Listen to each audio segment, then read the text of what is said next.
2025 SLST 9, 10, 11, 12 new update.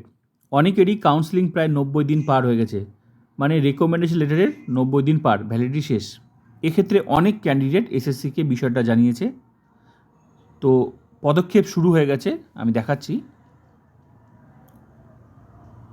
মানে এসএসসির তরফ থেকে ক্যান্ডিডেটকে রিপ্লাই রিজিওনাল অফিস থেকে। এখানে এই নোটিশে এটাই বলা হয়েছে যে ক্যান্ডিডেটকে রিপ্লাই দিয়েছে, মানে পদক্ষেপ শুরু হয়ে গেছে। যারা যারা কমপ্লেন করেছিল তাদেরকে হচ্ছে রিপ্লাই দেওয়া শুরু হয়েছে।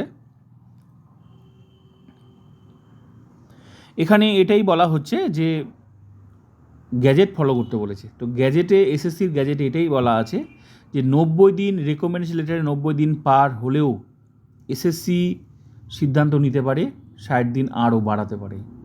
তো সেই জন্য এখানে বলা হয়েছে যে গ্যাজেট ফলো করতে বলেছে।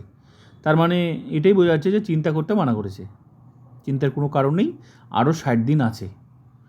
মানে 90 দিন পার হয়েছে তো কী হয়েছে, আরও 60 দিন আছে।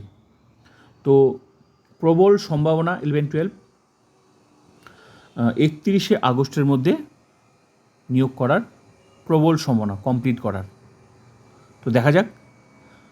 তো এ থেকেই বোঝা যাচ্ছে যে পদক্ষেপ শুরু হয়েছে। আশা করি খুব তাড়াতাড়ি পুরো প্রসেসটাই কমপ্লিট হবে, দেখতেও পাবে তোমরা। শিক্ষামন্ত্রী জানিয়েও দিয়েছে জোর কদমে শুরু হবে।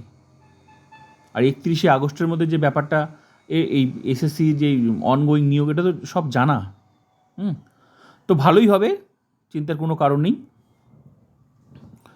তো এখানে এটাই বলা হয়েছে যে গ্যাজেট ফলো করতে বলেছে। গ্যাজেটে 90 দিন আছে, 90 দিন পার হলেও আরও 60 দিন বাড়াতে পারে। তো 31শে আগস্টের মধ্যে 11-12 কিন্তু কমপ্লিট করা সম্ভব। দেখা যাক, ঠিক আছে। প্রবল সম্ভাবনাও রয়েছে 11-12। পদক্ষেপ কিন্তু শুরু হয়েছে, ব্যাস এটাই।